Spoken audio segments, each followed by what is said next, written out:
നമസ്കാരം, ഞാൻ ഉന്മേഷ് ശിവരാമൻ. വാർത്താമഴയിലേക്ക് വിശദമായി. കൊച്ചിയിൽ നവജാത ശിശുവിനെ ശ്വാസം മുട്ടിച്ച് കൊലപ്പെടുത്തിയ ശേഷം റോഡിലേക്ക് എറിയുകയായിരുന്നുവെന്ന് പോസ്റ്റ്മോർട്ടം റിപ്പോർട്ട്. കൊല്ലപ്പെടും മുൻപ് കുട്ടിയുടെ ശരീരത്തിൽ ഗുരുതര പരിക്കുകൾ ഉണ്ടായിരുന്നതായും പോസ്റ്റ്മോർട്ടം റിപ്പോർട്ടിൽ പറയുന്നു. കൊലപാതക കേസിൽ കുട്ടിയുടെ മാതാവിന്റെ അറസ്റ്റ് രേഖപ്പെടുത്തി. സാമൂഹിക മാധ്യമത്തിലൂടെ പരിചയപ്പെട്ട യുവാവ് പീഡിപ്പിച്ചു എന്നാണ് യുവതിയുടെ മൊഴി. ഇന്നത്തെ ലീഡ് സ്റ്റോറിയിലേക്ക് ആദ്യം.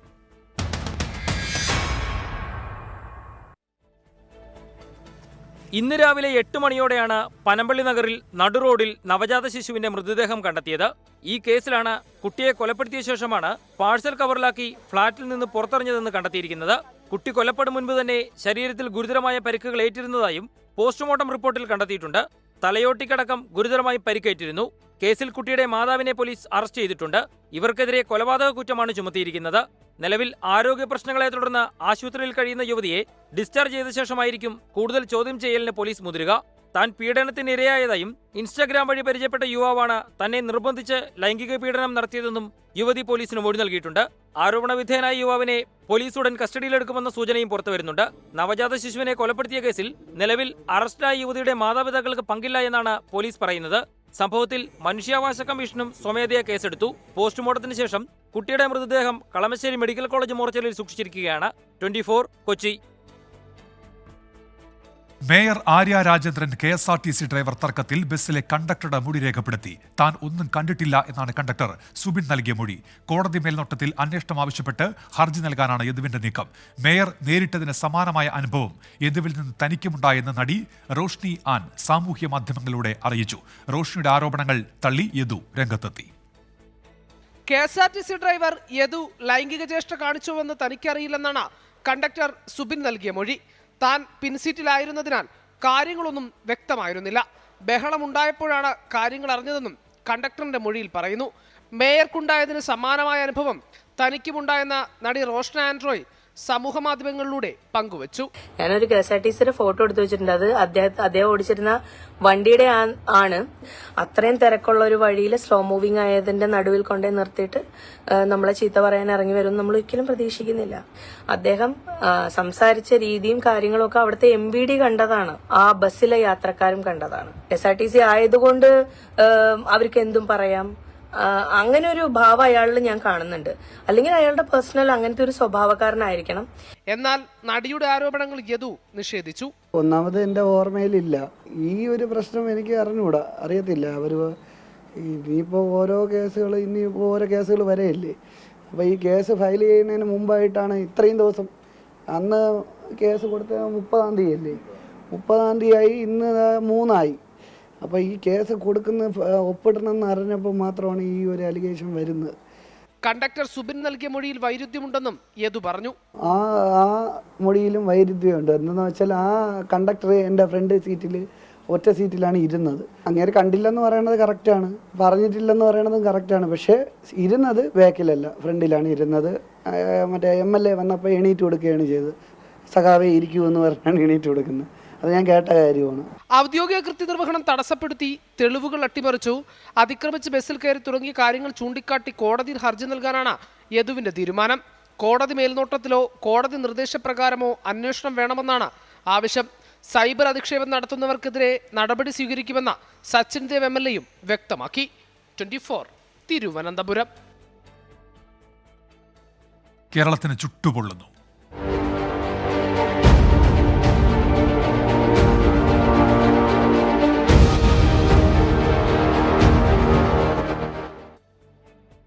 സംസ്ഥാനത്ത് കൊടും ചൂട് തുടരുകയാണ്. പാലക്കാട്, കോഴിക്കോട് ജില്ലകളിൽ ഉഷ്ണതരംഗ സാധ്യതാ മുന്നറിയിപ്പുണ്ട്. ആലപ്പുഴ, കോഴിക്കോട് ജില്ലകളിൽ രാത്രികാല താപനില മുന്നറിയിപ്പ് നൽകി. സൂര്യാഘാതമേറ്റ് സംസ്ഥാനത്ത് 497 പശുക്കൾ ചത്തു. ഉഷ്ണതരംഗ മുന്നറിയിപ്പിന്റെ പശ്ചാത്തലത്തിൽ സംസ്ഥാനത്തെ റേഷൻ കടകളുടെ പ്രവർത്തന സമയം പുനഃക്രമീകരിച്ചു. കഴിഞ്ഞ 12 ദിവസത്തിൽ 10 ദിവസവും 40 ഡിഗ്രി സെൽഷ്യസിന് മുകളിലാണ് ചൂട് പാലക്കാട് രേഖപ്പെടുത്തിയത്. പാലക്കാട് ഇന്നലെ സാധാരണയേക്കാൾ 4.4 ഡിഗ്രി സെൽഷ്യസ് കൂടുതൽ ചൂട് രേഖപ്പെടുത്തിയപ്പോൾ കോഴിക്കോട് സിറ്റിയിൽ സാധാരണയേക്കാൾ 4.6 ഡിഗ്രി സെൽഷ്യസ് കൂടുതൽ ചൂട് രേഖപ്പെടുത്തി. പുനലൂർ, കണ്ണൂർ എയർപോർട്ട്, തൃശൂർ, വെള്ളാനിക്കര, കോട്ടയം എന്നിവിടങ്ങളിലും 4 ഡിഗ്രി സെൽഷ്യസിന് മുകളിലാണ് ഉയർന്ന ചൂട് രേഖപ്പെടുത്തിയത്. പാലക്കാട്, കോഴിക്കോട് ജില്ലകളിൽ ഉഷ്ണതരംഗ സാധ്യതാ മുന്നറിയിപ്പും ആലപ്പുഴ, കോഴിക്കോട് ജില്ലകളിൽ രാത്രികാല താപനില മുന്നറിയിപ്പും തുടരും. അതേസമയം സംസ്ഥാനത്ത് ഇതുവരെ സൂര്യാതപമേറ്റ് 497 പശുക്കൾ ചത്തുവെന്ന് മൃഗസംരക്ഷണ വകുപ്പ് അറിയിച്ചു. ഇതോടെ ദിനംപ്രതിയുള്ള പാലുൽപാദനത്തിലും ഇടിവ് സംഭവിച്ചു. കാലികളെ പകൽ 11 മണിക്കും 3 മണിക്കുമിടയിൽ തുറസായ സ്ഥലത്ത് മേയാൻ വിടരുതെന്നും മൃഗസംരക്ഷണ വകുപ്പ് നിർദ്ദേശം നൽകി. പശുക്കളെ നഷ്ടമായ ക്ഷീരകർഷകർക്ക് നഷ്ടപരിഹാരം നൽകുമെന്ന് മന്ത്രി ജെ ചിഞ്ചുറാണി അറിയിച്ചു. ഉഷ്ണതരംഗ മുന്നറിയിപ്പിന്റെ പശ്ചാത്തലത്തിൽ സംസ്ഥാനത്തെ റേഷൻ കടകളുടെ പ്രവർത്തന സമയം പുനഃക്രമീകരിച്ചു. പുതിയ സമയക്രമമനുസരിച്ച് രാവിലെ 8 മുതൽ 11 വരെയും വൈകിട്ട് 4 മുതൽ രാത്രി 8 വരെയുമാകും റേഷൻ കടകൾ പ്രവർത്തിക്കുക. കാസർഗോഡ് ഒഴികെയുള്ള 13 ജില്ലകളിലും വേനൽ മഴയ്ക്ക് സാധ്യതയുണ്ട്. കേരള, തെക്കൻ തമിഴ്നാട് തീരങ്ങളിൽ ഉയർന്ന തിരമാലയ്ക്കും കടലാക്രമണത്തിനും സാധ്യതയുള്ളതിനാൽ കേന്ദ്ര കാലാവസ്ഥാ വകുപ്പ് റെഡ് അലർട്ട് പ്രഖ്യാപിച്ചു. 24 തിരുവനന്തപുരം. സംസ്ഥാനത്ത് വൈദ്യുതി ഉപയോഗം സർവകാല റെക്കോർഡിൽ എത്തിയതോടെ KSEB പ്രാദേശിക വൈദ്യുതി നിയന്ത്രണം ഏർപ്പെടുത്തി. പാലക്കാട്, മലപ്പുറം ജില്ലകളിൽ രാത്രി 7-നും പുലർച്ചെ 1 മണിക്കുമിടയിൽ നിയന്ത്രണമുണ്ടാകും. വൈദ്യുതി ഉപഭോഗം നിയന്ത്രിക്കാൻ KSEB മാർഗനിർദ്ദേശം പുറത്തിറക്കി. ഇന്നലെ ചേർന്ന ഉന്നതതല യോഗത്തിലാണ് സംസ്ഥാനത്ത് ലോഡ് ഷെഡിംഗ് വേണ്ടെന്നും ബദൽ നിയന്ത്രണങ്ങൾ മതിയെന്നുമുള്ള തീരുമാനമെടുത്തത്. പിന്നാലെ വൈദ്യുതി ഉപഭോഗത്തിൽ സംസ്ഥാനത്ത് സർവകാല റെക്കോർഡുണ്ടായി. ഇന്നലെ ഉപയോഗിച്ചത് 114.18 ദശലക്ഷം യൂണിറ്റ് വൈദ്യുതി. ഇതോടെയാണ് മേഖല തിരിച്ചുള്ള വൈദ്യുതി നിയന്ത്രണം KSEB തുടങ്ങിയത്. ആദ്യഘട്ടത്തിൽ പാലക്കാട്, മലപ്പുറം ജില്ലകളിൽ നിയന്ത്രണം ഏർപ്പെടുത്തി. രാത്രി 7-നും പുലർച്ചെ 1 മണിക്കുമിടയിലാണ് വൈദ്യുതി മുടങ്ങുക. പാലക്കാട് ട്രാൻസ്മിഷൻ സർക്കിളിന് കീഴിലുള്ള പ്രദേശങ്ങളിലാണ് ആദ്യഘട്ടത്തിൽ നിയന്ത്രണമെന്നാണ് പാലക്കാട് ഡെപ്യൂട്ടി ചീഫ് എഞ്ചിനീയർ പുറത്തിറക്കിയ സർക്കുലറിൽ പറയുന്നത്. മണ്ണാർക്കാട്, അലനല്ലൂർ, കൊപ്പം, ഷൊർണൂർ, ഒറ്റപ്പാലം, ആറങ്ങോട്ടുര, പട്ടാമ്പി, കൂറ്റനാട്, പത്തിരിപ്പാല, കൊല്ലങ്കോട്, ചിറ്റൂർ, വടക്കാഞ്ചേരി, കൊടുവായൂർ, നെന്മാറ, ഒലവക്കോട് സബ്സ്റ്റേഷനുകളിലാണ് നിയന്ത്രണം. മലപ്പുറം ജില്ലയിലെ പെരിന്തൽമണ്ണ, പൊന്നാനി സബ്സ്റ്റേഷനുകളിൽ നിന്ന് പുറപ്പെടുന്ന 11 kV ലൈനുകളിലും നിയന്ത്രണത്തിന് സാധ്യതയുണ്ട്. വൈദ്യുതി ഉപഭോഗം നിയന്ത്രിക്കാൻ KSEB വീണ്ടും മാർഗനിർദ്ദേശം പുറത്തിറക്കി. രാത്രി 10 മുതൽ പുലർച്ചെ 2 മണി വരെയാണ് വൈദ്യുതി ക്രമീകരണം വരുത്തേണ്ടത്. രാത്രി 9-ന് ശേഷം അലങ്കാര ദീപങ്ങളും പരസ്യ ബോർഡുകളും പ്രവർത്തിപ്പിക്കരുത്. വീടുകളിൽ AC 26 ഡിഗ്രിക്ക് മുകളിൽ ക്രമീകരിക്കണം. 2 ദിവസത്തെ സ്ഥിതി വിലയിരുത്തി വീണ്ടും KSEB സർക്കാരിന് റിപ്പോർട്ട് നൽകും. 24 തിരുവനന്തപുരം. തമിഴ്നാട്ടിലും ചൂടേറുകയാണ്. 7 ജില്ലകളിൽ 3 ദിവസത്തേക്ക് ഓറഞ്ച് അലർട്ട് പ്രഖ്യാപിച്ചു. നീലഗിരി, മസനഗുഡിയിൽ ചൂടിനെ തുടർന്ന് 20 പശുക്കൾ ചത്തു. കനത്ത ചൂടിന് ആശ്വാസമായി വെല്ലൂരിൽ ഇന്നലെ ആലിപ്പഴ വർഷത്തോടെ ശക്തമായ മഴയാണ് പെയ്തത്. ചുട്ടുപൊള്ളുകയാണ് തമിഴ്നാട്ടിലെ വിവിധ ജില്ലകൾ. കൃഷ്ണഗിരി, ധർമ്മപുരി, കള്ളാക്കുറിച്ചി, പെരമ്പലൂർ, കരൂർ, ഈറോഡ്, നാമക്കൽ ജില്ലകളിൽ പ്രഖ്യാപിച്ച ഓറഞ്ച് അലർട്ട് തുടരുകയാണ്. കരൂർ പരമിതിയിലാണ് കൂടിയ ചൂട് രേഖപ്പെടുത്തിയത്. 44.3 ഡിഗ്രി സെൽഷ്യസ്. 40 ഡിഗ്രിക്ക് മുകളിലാണ് ഭൂരിഭാഗം ജില്ലകളുടെയും ചൂട്. ചെന്നൈ എയർപോർട്ട് മേഖലയിൽ നിന്ന് 40 ഡിഗ്രി സെൽഷ്യസ് രേഖപ്പെടുത്തി. ചൂടിനെ തുടർന്ന് നീലഗിരി, മസനഗുഡിയിൽ കഴിഞ്ഞ കുറച്ചു ദിവസത്തിനിടെ 20 പശുക്കൾ ചത്തു. സംസ്കരിക്കാൻ ഇടമില്ലാത്തതിനാൽ കർഷകർ പശുക്കളുടെ ജഡം ഉപയോഗശൂന്യമായ ക്വാറിയിൽ തള്ളി. പച്ചപ്പുല്ലും വെള്ളവും ലഭിക്കാത്തതാണ് പശുക്കൾ ചാകാൻ കാരണമെന്നാണ് കർഷകർ പറയുന്നത്. അതിനിടെ കടുത്ത ചൂടിന് ശമനമായി വെല്ലൂരിൽ ആലിപ്പഴ വർഷത്തോടെ ശക്തമായ മഴ പെയ്തു.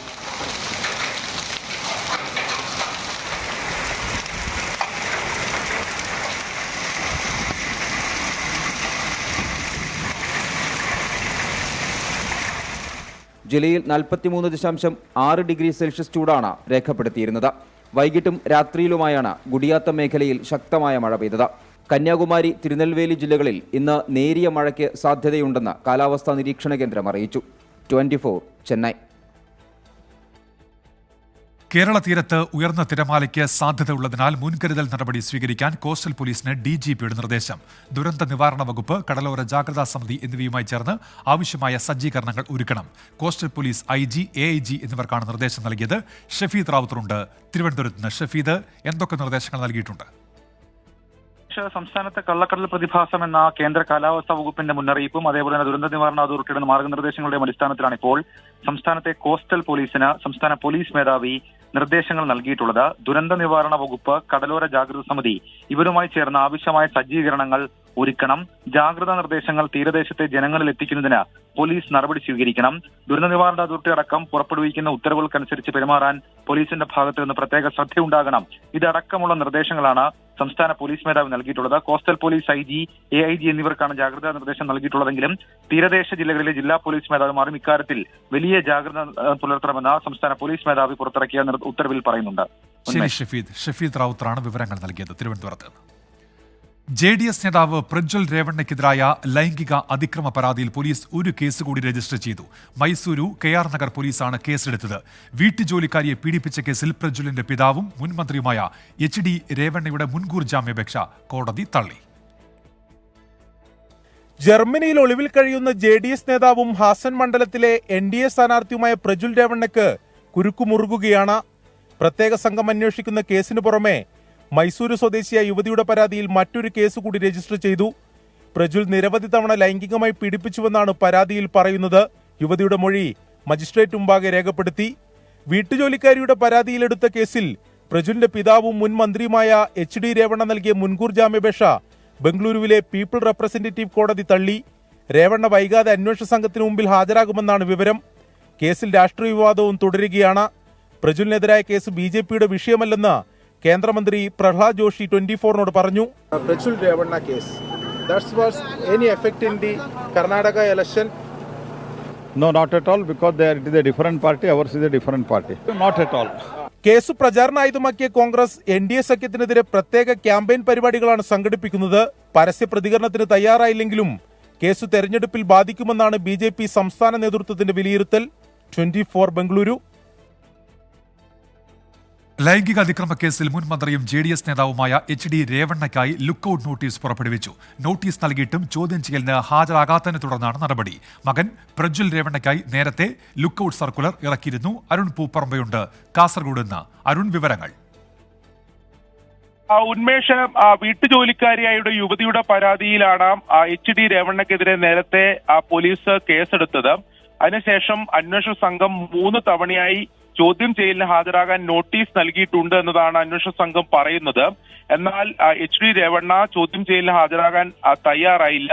ഇതിനുശേഷമാണ് ഇപ്പോൾ ലുക്കൌട്ട് നോട്ടീസ് എന്ന നടപടിക്രമത്തിലേക്ക് ഇപ്പോൾ അന്വേഷണ സംഘം കടന്നിട്ടുള്ളത്. രേവണ്ണ നാട് വിട്ടു പോകാനുള്ള സാധ്യതയുണ്ട് എന്നതാണ് അന്വേഷണ സംഘം പറയുന്നത്. അതിന്റെ മുൻകരുതൽ എന്നോണമാണ് ലുക്കൌട്ട് നോട്ടീസ് ഇഷ്യൂ ചെയ്തിട്ടുള്ളത്. നേരത്തെ ഉന്മേഷ് സൂചിപ്പിച്ചതുപോലെ തന്നെ വിദേശത്തുള്ള പ്രജ്വൽ രേവണ്ണക്കായും അന്വേഷണ സംഘം ലുക്കൌട്ട് സർക്കുലർ പുറത്തിറക്കിയിരുന്നു. എന്തായാലും JDSനെ സംബന്ധിച്ച് വലിയ പ്രതിസന്ധിയിലേക്ക് പോകും. അന്വേഷണ സംഘം ശക്തമായിട്ടുള്ള നടപടികളുമായിട്ടാണ് മുന്നോട്ട് പോകുന്നത്. രേവണ്ണ ഇന്ന് ചോദ്യം ചെയ്യലിന് ഹാജരാകുമെന്ന സൂചനകൾ ഉണ്ടായിരുന്നു. എന്നാൽ ഇന്നും അന്വേഷണ സംഘത്തിന് മുമ്പാകെ ലുക്കൌട്ട് നോട്ടീസ് ഇപ്പോൾ പുറത്തിറക്കിയിരിക്കുകയാണ്. പൂപ്പറമ്പയാണ് ബംഗളൂരുവിൽ നിന്ന് വാർത്തയുടെ വിശദാംശങ്ങൾ നൽകിയത്. ഡ്രൈവിംഗ് ടെസ്റ്റ് പരിഷ്കരണത്തിൽ ഇളവുകൾ പ്രഖ്യാപിച്ച് ഗതാഗത വകുപ്പ്. പ്രതിദിന ടെസ്റ്റുകളുടെ എണ്ണം 40 വാഹനങ്ങളിൽ ക്യാമറ സ്ഥാപിക്കാൻ 3 മാസം സമയം. 15 വർഷം പഴക്കമുള്ള വാഹനങ്ങൾ മാറ്റാനും സാവകാശമുണ്ടാകും. പുതിയ സർക്കുലർ നാളെ പുറത്തിറക്കും. ഹരികൃഷ്ണനുണ്ട് തിരുവനന്തപുരത്ത് നിന്ന്. ഹരികൃഷ്ണൻ, വലിയ പ്രതിഷേധം നിലനിൽക്കുന്നുണ്ട്. അതിനിടയിലാണല്ലോ ഇപ്പോൾ ഇളവുകൾ. വിവരങ്ങൾ. ഉന്മേഷ്, ഈ ഡ്രൈവിംഗ് ടെസ്റ്റ് പരിഷ്കരണവുമായി ബന്ധപ്പെട്ട് സംസ്ഥാനത്താകെ ഇത്തരത്തിൽ പ്രതിഷേധങ്ങൾ നടന്നുകൊണ്ടിരിക്കുന്ന സമയത്താണ് ഇത്തരത്തിലൊരു ഇളവുമായി ഗതാഗത വകുപ്പ് എത്തിയിരിക്കുന്നത്.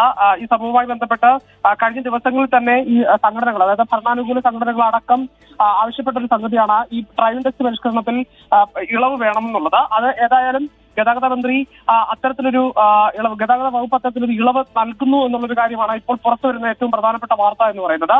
അതിൽ ഏറ്റവും പ്രധാനപ്പെട്ട കാര്യം എന്ന് പറയുന്നത് ഈ പ്രതിദിന ലൈസൻസ് 40 ആക്കി മാറ്റാനുള്ള ഒരു രീതിയാണ് ഗതാഗത വകുപ്പ് കൊണ്ടുവരുന്നത്. അതേപോലെ തന്നെ ഈ ക്യാമറ, അതായത് വാഹനങ്ങളിൽ ടെസ്റ്റ് നടത്തുമ്പോൾ ക്യാമറ സ്ഥാപിക്കണമെന്നുള്ളത് ഒരു പ്രധാനപ്പെട്ട പരിഷ്കരണമായിരുന്നു. അത് വെക്കുന്നതിന് വേണ്ടിയിട്ട് ഈ 3 മാസത്തെ സാവകാശം അനുവദിച്ചിട്ടുണ്ട് എന്നുള്ളതാണ്. അത്തരത്തിൽ പരിഷ്കരണത്തിൽ ഇളവ് ഒതുക്കുകയാണ്. പ്രധാനമായും ഈ സംസ്ഥാനത്ത് ആകെയുള്ള പ്രതിഷേധങ്ങൾ, അതായത് CITU അടക്കമുള്ള സംഘടനകളുടെ പ്രതിഷേധങ്ങൾ കണക്കുകൊണ്ടുകൂടിയാണ് ഇത്തരത്തിലൊരു ഇത്തരത്തിലൊരു ഇളവ് ഗതാഗത വകുപ്പ് മുന്നോട്ട് വെക്കുന്നത്. ഏതായാലും നാളെ തന്നെ ഇത് സംബന്ധിച്ച് ഗതാഗത മന്ത്രിയുടെ ഒരു സർക്കുലർ പുറത്തിറങ്ങുമെന്നുള്ളതാണ് മനസ്സിലാക്കാൻ സാധിക്കുന്നത്. ഏതായാലും ശരി, ഹരികൃഷ്ണനാണ് തിരുവനന്തപുരത്ത് നിന്ന് വിവരങ്ങൾ നൽകിയത്. റായ്ബറേലിയിൽ രാഹുൽ ഗാന്ധി നാമനിർദ്ദേശ പത്രിക സമർപ്പിച്ചു. സോണിയാഗാന്ധി, പ്രിയങ്ക ഗാന്ധി, മല്ലികാർജ്ജുൻ ഖർഗെ എന്നിവർക്കൊപ്പം വൻ റോഡ് ഷോയുടെയായിരുന്നു പത്രികാ സമർപ്പണം. അമേഠിയിൽ കിഷോരിലാൽ ശർമ്മ പത്രിക നൽകി. രാഹുലിനെ പരിഹസിച്ച് BJPയും വിമർശിച്ച് LDFും രംഗത്തെത്തി. ഒട്ടേറെ ചർച്ചകൾക്കും അഭ്യൂഹങ്ങൾക്കും ഒടുവിലാണ് റായ്ബറേലിയിലും അമേഠിയിലും സ്ഥാനാർത്ഥികളെ പ്രഖ്യാപിച്ചത്. 2004 മുതൽ സോണിയാഗാന്ധി പ്രതിനിധീകരിക്കുന്ന റായ്ബറേലി ലോക്സഭാ മണ്ഡലത്തിൽ ഇക്കുറി രാഹുൽ ഗാന്ധി മത്സരിക്കും. സോണിയാഗാന്ധി, പ്രിയങ്ക ഗാന്ധി, മല്ലികാർജ്ജുൻ ഖർഗെ എന്നിവർക്കൊപ്പം വൻ റോഡ് ഷോയോടെയാണ് രാഹുൽ പത്രിക സമർപ്പിച്ചത്.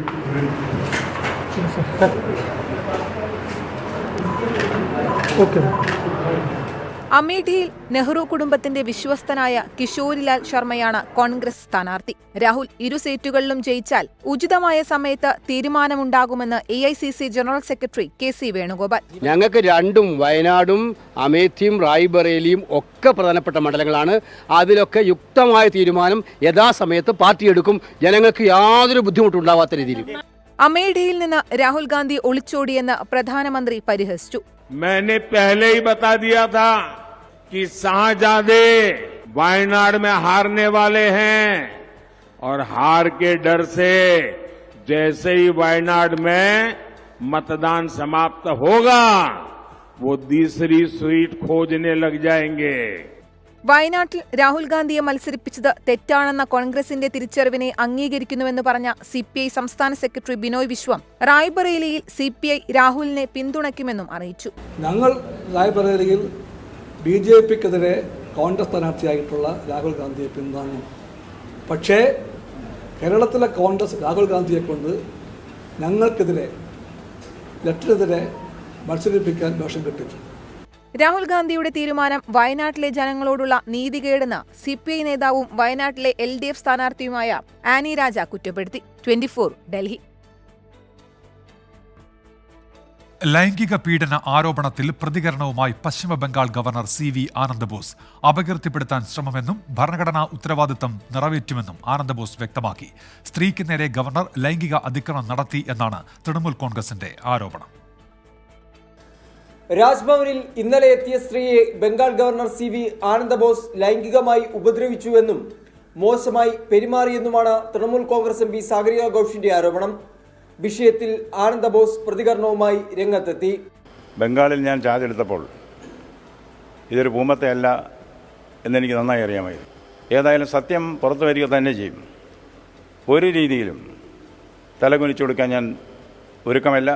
തന്റെ സർക്കാരാണ് ബംഗാളിൽ ഉള്ളതെന്നും സർക്കാരിനെ നേരായ ദിശയിൽ നയിക്കുകയാണ് ഉത്തരവാദിത്തമെന്നും ഗവർണർ കൂട്ടിച്ചേർത്തു. തൃണമൂൽ കോൺഗ്രസിന്റെ ആരോപണത്തിന് പിന്നാലെ രാഷ്ട്രീയ വാക്പോരും ഉടലെടുത്തു. മമതാ ബാനർജി സർക്കാർ എല്ലാത്തിന്റെയും നിയന്ത്രണം ഏറ്റെടുക്കാൻ ആഗ്രഹിക്കുന്നുവെന്ന് BJP നേതാവ് അഗ്നിമിത്ര പോൾ വിമർശിച്ചു. ആരോപണത്തിന് പിന്നാലെ ഗവർണർ രാജ്ഭവൻ പരിസരത്ത് പോലീസിന്റെ പ്രവേശനം നിരോധിച്ചു. 24 ഡൽഹി. വടകരയിലെ UDF സ്ഥാനാർത്ഥി ഷാഫി പറമ്പിലിനെ വിമർശിച്ച് DYFI. ഷാഫി പറമ്പിൽ കേരളം കണ്ട ഏറ്റവും വലിയ രാഷ്ട്രീയ വിഷമാണെന്ന് DYFI അഖിലേന്ത്യാ പ്രസിഡന്റ് A റഹീം MP ആരോപിച്ചു. നാളെ ചേരുന്ന UDF യോഗത്തിൽ വർഗീയതയ്ക്ക് എതിരായ ബഹുജന പരിപാടി തീരുമാനിക്കുമെന്ന് DCC പ്രസിഡന്റ് പ്രവീൺ കുമാർ പറഞ്ഞു. ലോക്സഭാ തെരഞ്ഞെടുപ്പ് കഴിഞ്ഞിട്ടും വടകരയിൽ വർഗീയത വീണ്ടും ചർച്ചയാകുകയാണ്. വർഗീയതയ്ക്കെതിരെയാണ് ഇടതു വലത് മുന്നണികളെന്ന് ആവർത്തിക്കുകയാണ് ഇരു പാർട്ടി നേതാക്കളും. വടകരയിൽ യൂത്ത് അലേർട്ട് എന്ന പേരിൽ സംഘടിപ്പിച്ച പരിപാടിയിൽ ഷാഫി പറമ്പിലിനെതിരെ രൂക്ഷ വിമർശനമാണ് A റഹീം ഉന്നയിച്ചത്. വളരെ ഉത്തരവാദിത്വത്തോടെ കേരളത്തിന് DYFI ഒരു മുന്നറിയിപ്പ് നൽകുന്നു. ഇവിടെ മത്സരിച്ച കോൺഗ്രസിന്റെ സ്ഥാനാർത്ഥിയുണ്ടല്ലോ, അദ്ദേഹത്തിന്റെ ഉചിതമാകുന്ന അദ്ദേഹത്തിന്റെ അലങ്കാര പദം കേരളം കണ്ട ഏറ്റവും വലിയ പൊളിറ്റിക്കൽ പോയിസനാണ്. ഒരു സംശയവും വേണ്ട ഈ ഷാഫി പറമ്പിൽ. ഷാഫി പറമ്പിൽ രാഷ്ട്രീയ കുമ്പിടിയാണെന്നും വിമർശനം. പാലക്കാട് എത്തിയാൽ മൃദു ഹിന്ദുത്വം, വടകരയിൽ മതന്യൂനപക്ഷ വർഗീയതയെന്നും A റഹീം. അതേസമയം LDFിന്റെ നീക്കത്തെ പ്രതിരോധിക്കാൻ ബഹുജന പരിപാടിയാണ് UDF ലക്ഷ്യമിടുന്നത്. 24 കോഴിക്കോട്. ഇടുക്കി ചിന്നക്കനാലിൽ ഇരുചക്രവാഹനം അപകടത്തിൽപ്പെട്ട് 3 പേർ മരിച്ചു. നിയന്ത്രണം നഷ്ടപ്പെട്ട വാഹനം 25 അടി താഴ്ചയിലേക്ക് മറിയുകയായിരുന്നു. ചിന്നക്കനാൽ തിടിനഗർ സ്വദേശികളായ അഞ്ജലി, മകൾ അമയ, ബന്ധുവായ ജെൻസി എന്നിവരാണ് മരിച്ചത്. സൂര്യനെല്ലിയിൽ പോയി തിരികെ വരും വഴി ടാങ്ക് കുടിക്ക് സമീപത്ത് വെച്ചാണ് അപകടമുണ്ടായത്. ഇറക്കത്തിൽ നിയന്ത്രണം നഷ്ടപ്പെട്ട വാഹനം വളവ് തിരിയാതെ 25 അടിയിലധികം താഴ്ചയിലേക്ക് പതിക്കുകയായിരുന്നു. സ്കൂട്ടറിൽ നിന്ന് തെറിച്ചു വീണ തലയ്ക്കും നെഞ്ചിനും ഗുരുതരമായി പരിക്കേറ്റ അമ്മയ തൽക്ഷണം തന്നെ മരിച്ചു. അടിമാലി താലൂക്ക് ആശുപത്രിയിലേക്ക് കൊണ്ടുപോകും വഴിയാണ് മാതാവ് അഞ്ജലിയുടെ മരണം. തേനി മെഡിക്കൽ കോളേജിലേക്ക് കൊണ്ടുപോകുന്നതിനിടെയാണ് ജെൻസിയുടെ ജീവൻ നഷ്ടപ്പെട്ടത്. 3 പേരുടെയും മൃതദേഹങ്ങൾ അടിമാലി താലൂക്ക് ആശുപത്രിയിൽ സൂക്ഷിച്ചിരിക്കുകയാണ്. പോസ്റ്റ്മോർട്ടം നടപടികൾക്ക് ശേഷം മൃതദേഹം ബന്ധുക്കൾക്ക് വിട്ടു നൽകും. 24 ഇടുക്കി.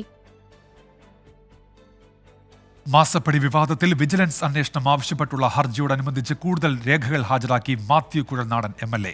മുഖ്യമന്ത്രിയുടെയും മകളുടെയും പങ്ക് തെളിയിക്കാൻ കഴിയുന്ന രേഖകളാണ് തിരുവനന്തപുരം വിജിലൻസ് കോടതിയിൽ ഹാജരാക്കിയത് എന്ന് MLA അവകാശപ്പെട്ടു. കേസ് ഈ മാസം 6-ന് കോടതി വീണ്ടും പരിഗണിക്കും. കോടതി ആവശ്യപ്പെട്ടതനുസരിച്ച് മുഖ്യമന്ത്രി ഇടപെട്ടതിന് തെളിവായി യോഗത്തിന്റെ മിനിറ്റ്സ് ഉൾപ്പെടെയുള്ള രേഖകൾ മാത്യു കുഴൽനാടൻ കഴിഞ്ഞ തവണ കോടതിയിൽ ഹാജരാക്കിയിരുന്നു. എന്നാൽ സർക്കാരിന്റെ നയപരമായ തീരുമാനങ്ങൾ കോടതിക്ക് തെളിവായി സ്വീകരിക്കാൻ കഴിയില്ലെന്നായിരുന്നു വിജിലൻസിന്റെ വാദം. പിന്നാലെയാണ് ഇന്ന് കേസ് പരിഗണിച്ചപ്പോൾ കൂടുതൽ രേഖകൾ മാത്യു കോടതിയിൽ ഹാജരാക്കിയത്. മാത്യു കോടതിയിൽ ഹാജരാക്കിയ രേഖകൾ ഇവയൊക്കെ: കേന്ദ്ര സർക്കാർ സ്വകാര്യ മൈനിംഗ് പാട്ടക്കരാർ റദ്ദാക്കണമെന്ന് നിർദ്ദേശിച്ച ഉത്തരവ്, KREML നൽകിയ പാട്ടക്കരാർ റദ്ദാക്കണമെന്ന മൈനിംഗ് ആൻഡ് ജിയോളജി ഡയറക്ടറുടെ ഉത്തരവ്, സ്വകാര്യ കമ്പനികൾക്ക് നൽകിയ പാട്ടക്കരാറുകൾ റദ്ദാക്കാൻ വ്യവസായ വകുപ്പ് പ്രിൻസിപ്പൽ സെക്രട്ടറിക്ക് മൈനിംഗ് ജിയോളജി ഡയറക്ടർ നൽകിയ കത്ത്, അനുമതി നൽകണമെന്ന് പറഞ്ഞ് KREML മുഖ്യമന്ത്രിക്ക് നൽകിയ അപേക്ഷ, ഭൂമിയിൽ ടൂറിസം പദ്ധതി നടപ്പിലാക്കാൻ അനുമതി നൽകണമെന്നാവശ്യപ്പെട്ട് കമ്പനി നൽകിയ അപേക്ഷ, സുപ്രധാനമായ രേഖകളാണ് കോടതിയിൽ നൽകിയതെന്ന് മാത്യു കുഴൽനാടൻ. അപ്പോൾ ഇന്നിപ്പോൾ നമ്മൾ എൻ്റെ പക്കലുള്ള ഏറ്റവും വൈറ്റലായിട്ടുള്ള എവിഡൻഷറി വാല്യൂ ഉള്ള ഇതെല്ലാം ഞാൻ നിലവിൽ കോടതിയിൽ സമർപ്പിച്ചു കഴിഞ്ഞു. പുതിയ രേഖകൾ കോടതി സ്വീകരിച്ചിട്ടുണ്ട്. കരിമണൽ കമ്പനിക്ക് എന്ത് ആനുകൂല്യം നൽകിയെന്നും കോടതി ഇന്ന് ചോദ്യമായി ഉന്നയിച്ചു. കേസ് ഈ മാസം 6-ന് തിരുവനന്തപുരം വിജിലൻസ് കോടതി വീണ്ടും പരിഗണിക്കും. 24 തിരുവനന്തപുരം.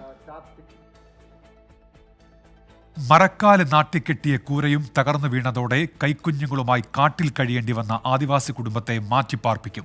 പത്തനംതിട്ട ലാഹ മഞ്ഞത്തോട്ടിലെ കുടുംബത്തിന്റെ നിസ്സഹായാവസ്ഥ 24 വാർത്തയാക്കിയതിന് പിന്നാലെ ആരോഗ്യമന്ത്രി വീണ ജോർജ് ഇടപെട്ടു.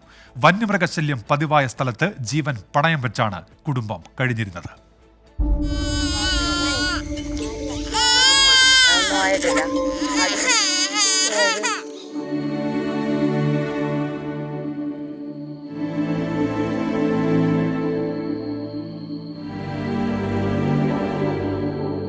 രാത്രി ഒരു 9 മണിയൊക്കെ ആയപ്പോഴാണ് വീഴുന്നത്, സാധനം വീണത്. നല്ല ഉറക്കമായിരുന്നു. അങ്ങനെ ചാടി പെട്ടെന്ന് ഇങ്ങനെ എണ്ണിച്ച് കുഞ്ഞിനെടുത്തുനിന്ന് വെളിയെ ചാടി. പിന്നീട് ഞങ്ങൾ തറയിലെല്ലാം കൂടെ വിരിച്ചിട്ട് അവിടെ കിടന്നു മണ്ണിനകത്ത്. മഴ വരുമ്പോൾ താറപ്പം മണ്ടയിൽ കൂടെ എടുത്തിട്ട് അങ്ങനെ കിടക്കും. കഴിഞ്ഞ രാത്രി വലിയ ശബ്ദം കേട്ടാണ് തങ്കയും മക്കളും ഉറക്കത്തിൽ നിന്ന് ഞെട്ടി എഴുന്നേറ്റത്. കുഞ്ഞുങ്ങളെയും എടുത്ത് വീടിന്റെ പുറത്തേക്ക് ഓടി. മരക്കാലുകൊണ്ട് നിർമ്മിച്ച വീട് നിലം പൊത്തുന്നത് നോക്കി നിൽക്കാനേ അവർക്കായുള്ളൂ.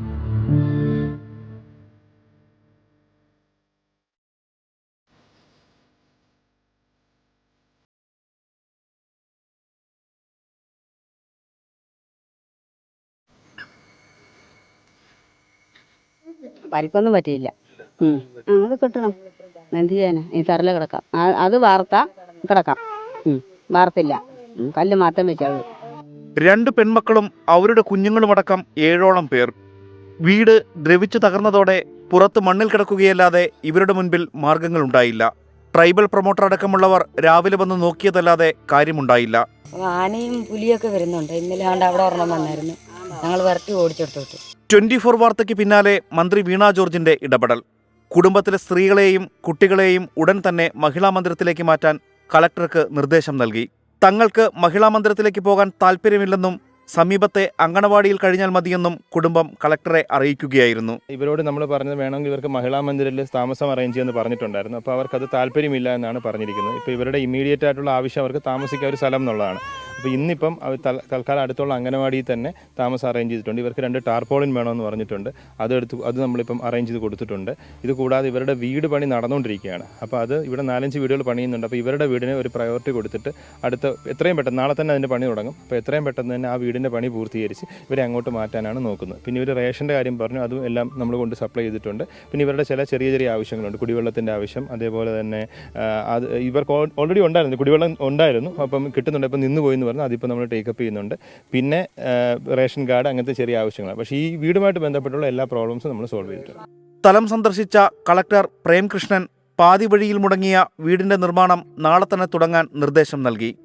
സഞ്ജയ് ഇക്ബാലിനൊപ്പം ശ്രീകുമാരൻ, 24 പത്തനംതിട്ട. കുട്ടനാട്ടിൽ LDF പഞ്ചായത്ത് ഭരണസമിതിക്കെതിരെ CPIM അംഗങ്ങളുടെ പിന്തുണയോടെ കോൺഗ്രസ് അവിശ്വാസ പ്രമേയത്തിന് നോട്ടീസ് നൽകി. രാമങ്കരി ഗ്രാമപഞ്ചായത്ത് പ്രസിഡന്റ് R രാജേന്ദ്രകുമാറിനും വൈസ് പ്രസിഡന്റ് കുഞ്ഞുമോൾ ശിവദാസിനുമെതിരെയാണ് നോട്ടീസ് നൽകിയത്. UDFന്റെ 4 അംഗങ്ങൾക്കൊപ്പം CPIMന്റെ 3 അംഗങ്ങൾ അവിശ്വാസത്തിൽ ഒപ്പിട്ടു. ഏറെ നാളായി കടുത്ത വിഭാഗീയത തുടരുന്ന കുട്ടനാട് ഏരിയ കമ്മിറ്റിയിൽ മുൻ ഏരിയ സെന്റർ അംഗവും രാമങ്കരി പഞ്ചായത്ത് പ്രസിഡന്റുമായ രാജേന്ദ്രകുമാറിന്റെ നേതൃത്വത്തിൽ 200-ലധികം പാർട്ടി അംഗങ്ങളാണ് CPIM വിട്ടത്. ഇതിൽ രാജേന്ദ്രകുമാറും മറ്റ് 4 പഞ്ചായത്ത് അംഗങ്ങളും ഒഴികെ ബാക്കി എല്ലാവർക്കും CPI പ്രാഥമിക അംഗത്വം നൽകിയിരുന്നു. കൊഴിഞ്ഞുപോക്കിന് നേതൃത്വം നൽകിയ രാജേന്ദ്രകുമാറിനെ പഞ്ചായത്ത് പ്രസിഡന്റ് സ്ഥാനത്ത് നിന്ന് പുറത്താക്കാനുള്ള നീക്കത്തിൽ CPIM നേതൃത്വത്തിന്റെ പിന്തുണ ഉണ്ടെന്നാണ് സൂചന. UDFന്റെ 4 അംഗങ്ങൾ നൽകിയ അവിശ്വാസ പ്രമേയ നോട്ടീസിൽ CPIM അംഗങ്ങളായ KP അജയ് ഘോഷ്, സൂര്യ ജിജിമോൻ, ബിൻസ് ജോസഫ് എന്നിവരാണ് ഒപ്പിട്ടത്. പഞ്ചായത്തിന്റെ അംഗബലത്തിൽ 13-ൽ 7 പേരും അവിശ്വാസ പ്രമേയത്തെ പിന്തുണയ്ക്കുന്നതിനാൽ LDFന് പഞ്ചായത്ത് ഭരണം നഷ്ടമാകാനാണ് സാധ്യത. ഇനിയും 1.5 വർഷം നീളുന്ന പഞ്ചായത്ത് ഭരണം UDFന്റെ കൈകളിലെത്തും. കോൺഗ്രസിന്റെ അവിശ്വാസ പ്രമേയത്തെ CPIM അംഗങ്ങൾ പിന്തുണച്ച നിലപാടിനോട് ജില്ലാ നേതൃത്വം ഇതുവരെ പ്രതികരിച്ചിട്ടില്ല. ആലപ്പുഴ ജില്ലയിലെ തന്നെ CPIM പാർട്ടി കോട്ടയായ രാമങ്കരിയിലെ വിഭാഗീയതയിൽ നേട്ടമുണ്ടാക്കുകയാണ് കോൺഗ്രസ്. 24 ആലപ്പുഴ. തിരുവനന്തപുരം നെയ്യാറ്റിൻകരയിൽ നിക്ഷേപത്തുക കിട്ടാത്തതിനെ തുടർന്ന് ഗൃഹനാഥൻ ആത്മഹത്യ ചെയ്ത സംഭവത്തിൽ സഹകരണ മന്ത്രി VN വാസവൻ റിപ്പോർട്ട് തേടി. സഹകരണ വകുപ്പ് രജിസ്ട്രാറോടാണ് റിപ്പോർട്ട് തേടിയത്. മരിച്ച സോമസാഗരത്തിന്റെ കുടുംബത്തിന് നിക്ഷേപത്തുക തിരിച്ചു നൽകുമെന്ന് അറിയിച്ചെങ്കിലും പണം കൈമാറിയില്ല. സോമസാഗരത്തിന്റെ ആത്മഹത്യയ്ക്ക് പിന്നാലെ പ്രതിഷേധം ശക്തമായതോടെയാണ് സഹകരണ മന്ത്രി VN വാസവൻ റിപ്പോർട്ട് തേടിയത്. വിശദമായ അന്വേഷണം നടത്തി റിപ്പോർട്ട് സമർപ്പിക്കാൻ സഹകരണ രജിസ്ട്രാർക്കാണ് നിർദ്ദേശം നൽകിയത്. ബാങ്കിന് ഏതെങ്കിലും തരത്തിൽ വീഴ്ച പറ്റിയിട്ടുണ്ടെങ്കിൽ കർശന നടപടി സ്വീകരിക്കാനും മന്ത്രി നിർദ്ദേശം നൽകിയിട്ടുണ്ട്. സോമസാഗരം പെരുമ്പഴുതൂർ സഹകരണ ബാങ്കിൽ നിക്ഷേപിച്ച തുക ഇന്ന് കുടുംബത്തിന് തിരിച്ചു നൽകുമെന്ന് അറിയിച്ചെങ്കിലും ഇതുവരെ പണം കൈമാറിയിട്ടില്ല. മരണ സർട്ടിഫിക്കറ്റ് ഉൾപ്പെടെ ഹാജരാക്കാത്തതാണ് പണം കൈമാറുന്നത് വൈകാൻ കാരണം. 5,39,000 രൂപയാണ് ബാങ്കിൽ നിക്ഷേപമുള്ളത്. മകളുടെ വിവാഹാവശ്യത്തിന് നിക്ഷേപിച്ച തുകയാണ് കാലാവധി കഴിഞ്ഞിട്ടും തിരികെ ലഭിക്കാത്തത്. വായ്പയെടുത്തവർ തുക തിരിച്ചടയ്ക്കാത്തതാണ് പ്രതിസന്ധിക്ക് കാരണമെന്നാണ് കോൺഗ്രസ് നിയന്ത്രണത്തിലുള്ള ബാങ്കിന്റെ ന്യായീകരണം. 24 തിരുവനന്തപുരം. രാജ്യത്തിന്റെ നൊമ്പരമായ മണിപ്പൂർ കലാപത്തിന് ഇന്ന് 1 വയസ്സ്. 230 പേർക്ക് ജീവഹാനിയുണ്ടായ കലാപം ഇതുവരെ കെട്ടടങ്ങിയിട്ടില്ല. കേന്ദ്ര സംസ്ഥാന സർക്കാരുകൾക്ക് കലാപം നിയന്ത്രിക്കാൻ കഴിയാത്ത ഭരണപരാജയത്തിനാണ് 1 വർഷത്തിനിടെ മണിപ്പൂർ സാക്ഷിയായത്. കലാപത്തിന്റെ 1ാം വാർഷികത്തിന്റെ പശ്ചാത്തലത്തിൽ മണിപ്പൂരിൽ സമ്പൂർണ്ണ അടച്ചിടലായിരുന്നു.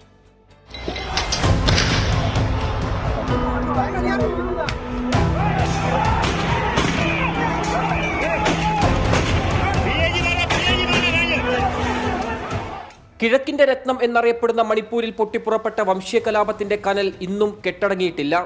2023 മെയ് 3-നാണ് ഭൂരിപക്ഷ സമുദായമായ മെയ്തേയ്കളും ഗോത്രവിഭാഗക്കാരായ കുക്കികളും തമ്മിൽ സംഘർഷം ആരംഭിച്ചത്. മെയ്തേയ് വിഭാഗക്കാരെ പട്ടികവർഗ പദവിയിൽ ഉൾപ്പെടുത്താനുള്ള മണിപ്പൂർ ഹൈക്കോടതിയുടെ ഉത്തരവിനെതിരെ കുക്കി വിഭാഗക്കാർ നടത്തിയ പ്രതിഷേധം സംഘർഷത്തിൽ കലാശിച്ചതാണ് കലാപത്തിന്റെ തുടക്കം. പിന്നെ രാജ്യം സാക്ഷിയായത് ഏറ്റവും ദൈർഘ്യമേറിയ കലാപത്തിന്റെ നാളുകൾ. 2000-ഓളം പേർക്ക് പരിക്കേറ്റു. സ്ത്രീകൾ കൂട്ടബലാത്സംഗത്തിന് ഇരകളായി. 1000-ഓളം വീടുകൾ കത്തിനശിച്ചു. ക്രൈസ്തവ ദേവാലയങ്ങൾ അഗ്നിക്കിരയാക്കപ്പെട്ടു. സ്ത്രീകളും പിഞ്ചു കുഞ്ഞുങ്ങളുമായി അഭയാർത്ഥി ക്യാമ്പുകൾ നിറഞ്ഞു.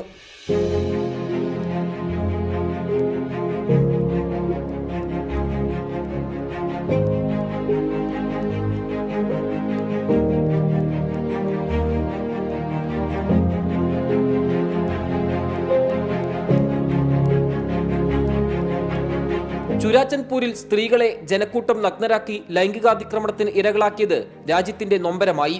മെയ്തേയ് വിഭാഗത്തെ മുഖ്യമന്ത്രി ബീരൻ സിംഗ് പരസ്യമായി പിന്തുണച്ചത് കലാപത്തിന്റെ ആക്കം കൂട്ടി. കലാപത്തിന് കാരണമായ വിധിയിൽ മണിപ്പൂർ ഹൈക്കോടതി ഭേദഗതി വരുത്തിയെങ്കിലും അപ്പോഴേക്കും 2 വിഭാഗങ്ങളാൽ സംസ്ഥാനം വിഭജിക്കപ്പെട്ടു. മെയ്തേയ്കൾക്ക് സ്വാധീനമുള്ള മേഖലകളിൽ കുക്കികൾക്കും കുക്കികൾക്ക് സ്വാധീനമുള്ള മേഖലകളിൽ മെയ്തേയ്കൾക്കും പ്രവേശനം നിഷേധിച്ചു. അതിർത്തികളിൽ ബങ്കറുകൾ കെട്ടി ആയുധധാരികളായി ഇരുവിഭാഗവും നിലയുറപ്പിച്ച കാഴ്ചയ്ക്കാണ് കലാപ മേഖലകളിലെത്തിയ 24 വാർത്താ സംഘം സാക്ഷിയായത്.